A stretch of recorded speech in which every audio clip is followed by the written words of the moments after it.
What did you do on April 25th, 2000? I was driving from Valenciennes, the north of France, to Brussels. They had put me in a studio, and to my surprise, I was drafted as the #1 of the WNBA.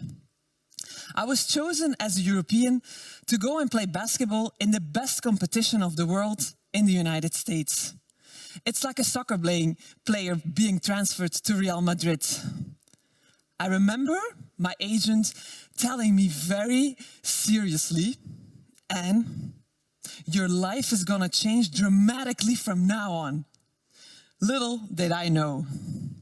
First pick of the 2000 WNBA draft, the Cleveland Rockers select Anne Wauters from Belgium.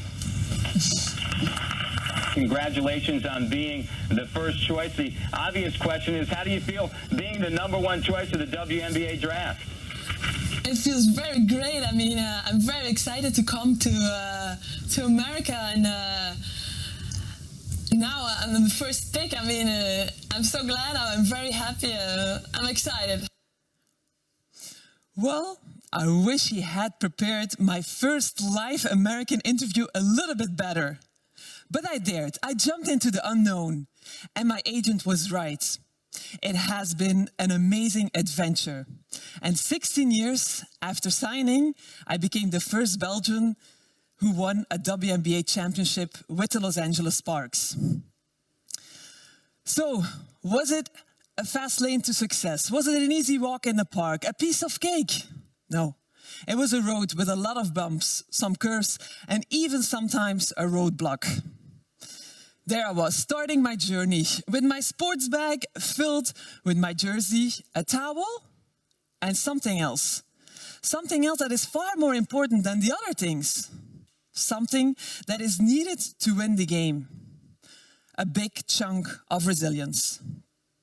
More than education, more than experience, more than training, a person's level of resilience will determine who succeeds and who fails.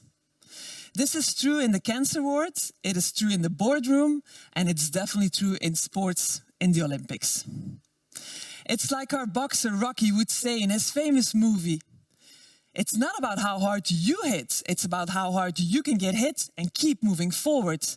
It's about how much you can take and still move forward." But what does resilience mean?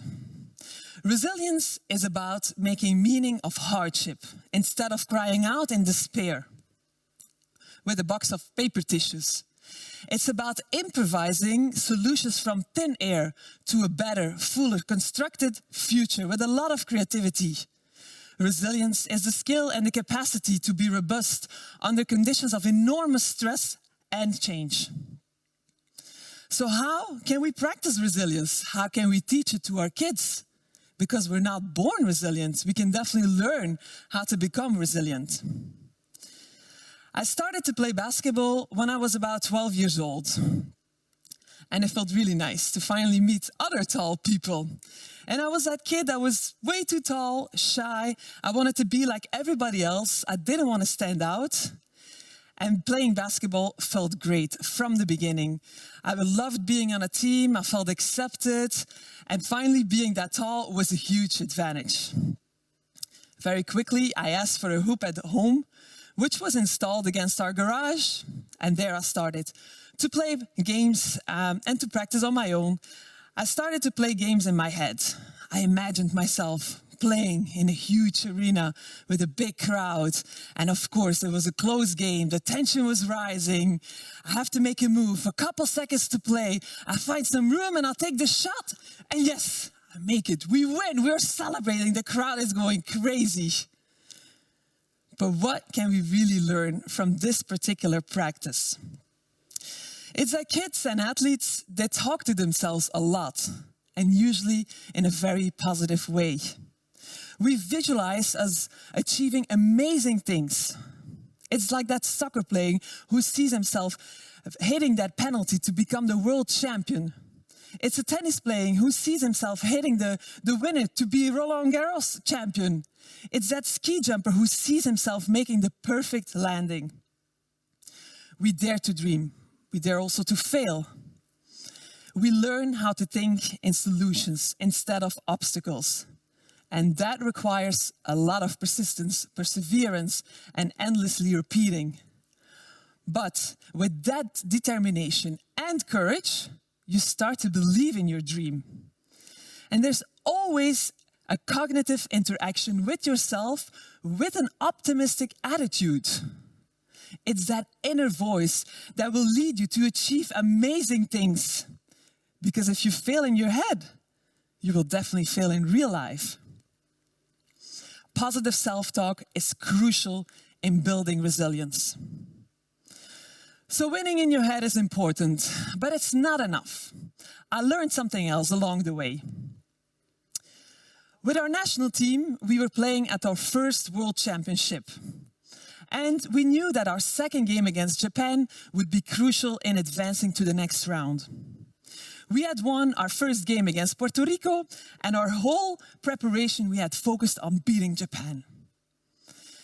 We start terrible. We play a terrible first half. But slowly, we get ourselves back into the game. We even get a last offense to try to win the game, but we take a rush shot, we get blocked, the game goes in overtime, we end up losing. We were so disappointed. This was our biggest shot in advancing to the next round. I remember the icing silence in the players' bus going back to the hotel. But we had to change our mindset very quickly and look at the new opportunity by beating the host Spain the next day. We probably played one of our best games, and we beat the vice Olympic champions, Spain, for the first time ever. We bounced back very quickly after that game.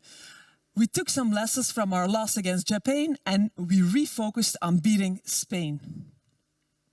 And that's the irony of winning. You cannot control the result or the outcome. You can only put your focus in the present moment. And then, win gets a totally different meaning. An acronym for what is important now. It's a form of mindfulness we constantly use in sports, a lot of times without knowing it. We put our focus on the task that is right in front of us to unlock our full potential and to let go of the things we cannot control. Because the only moment you can perform is in the present moment. We focus on the things we can control. For example, having a great attitude, giving your maximum effort, and locking in that present moment. This is true from one game to another, from our game against Japan to Spain in a tournament. But this is also true within a game, from one action to another action. Whether that action was unbelievably great or just a terrible shot, you have to move on to the next one. You cannot get stuck in your thoughts. The power of the present moment is crucial in building resilience. Positive self-talk, the power of the present moment, they're very important. But there's something else that is equally important and something that is sometimes hard to accept. It's feedback. I remember I was playing in Valenciennes, going into my third professional season, and we finally had beaten our rivals Bourges. We were just ecstatic. It was a winter night, but I will always remember the warmth of our gym. We were celebrating with our fans with a glass of champagne in our hands, as that was the habit in France. When we finally go back into the locker room for a debriefing with our coaching staff, it literally felt like a cold shower. Our head coach was not at all in a celebrating mood. He was pointing out all the things we could have done better. And I was getting upset. I didn't understand. Why isn't he happy? We just beaten our rivals for the first time. I only understood later on that he was preparing us not just to beat them once, but to dominate them and to become the champions. In basketball, we get different kinds of feedback. In our games, it's almost immediate feedback. During our timeouts, we get instructions on what is going well and what we can do better. But also after our games, we can look at our video, we can analyze it, and we can learn from our mistakes and point out what went really well. But we also can analyze before a game our opponents and scout them to be well prepared. It is a big part of our practice to get to know our strong points better and how we can improve. Feedback improves performance. It aligns expectations, it solves problems, it develops talent, and athletes seek for it all the time. We expect it, we demand it, we want to push our limits, and we know that we can improve if we get constructive feedback. But I also had coaches who were not good at giving feedback, who were not even good at communicating. And then it gets very easy to become indifferent and thinking you know better. But if you are determined to learn from whatever feedback you get, nobody can stop you. Feedback is crucial in building resilience. I was always that player that was a sponge to any feedback I got. I was stealing with my eyes the moves of my teammates and even of my opponents. I was there and I wanted to improve. Even now, I'm 40 years old, I'm still seeking for feedback. And I know it's difficult physically, with coping with knees that have jumped around on thousands of courts. But I'm thankful that I still have people who give me the right feedback to chase my Olympic dream. Feedback is crucial, and feedback will help you to improve. And seeking for feedback is also showing respect, humility, passion for excellence, and confidence all in one. Feedback is crucial in building resilience. Positive self-talk, being in the present moment, and feedback are all key elements that will help you to build resilience. But does that mean that you can go on and on every day, every week, every month, every year? No. Resilience is not how you endure, but it's how you recharge.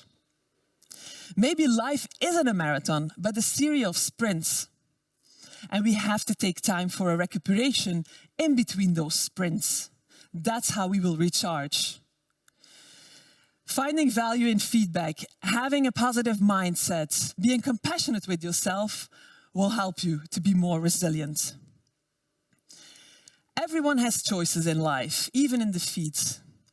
We can lose our jobs, we can lose our health, our loved ones, but much can be saved. Because no one truly can define what is success or failure for you. Only you can do that for yourself. And if you are determined to keep on rebounding and to bounce back and forward, nobody can stop you, only if you give up. So that young woman who got drafted in 2000, well, she's still chasing her Olympic dream, nearly 21 years later, still carrying a bag with her jersey, her towel, and more than ever, a big chunk of resilience.